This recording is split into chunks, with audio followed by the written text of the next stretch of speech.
ఆయన ఆ రోజు నాకు మొలకెత్తాడు. ఉసిరికాయ ఓరవేసిన ఉసిరికాయ అది మొలకెత్తా పెట్ట అయ్యా.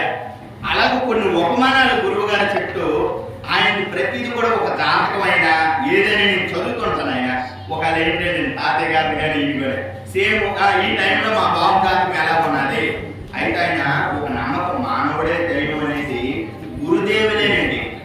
గురుదేవులే మనం ఆ రూపంలో దైవ రూపంలో ఆయన ఏ ఒక్క ప్రదేశంలో మేము దర్శించడానికి వెళ్తాం సార్.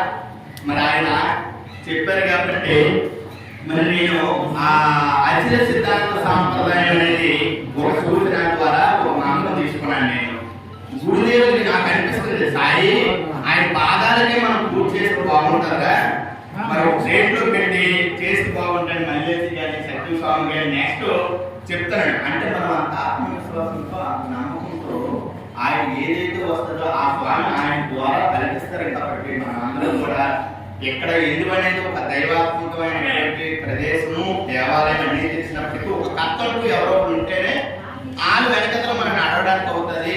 మరి అంత పెద్దలు మన పూర్వజన సంస్కృతిలో మన గ్రామంలో ఆ కుటుంబం పుట్టింది.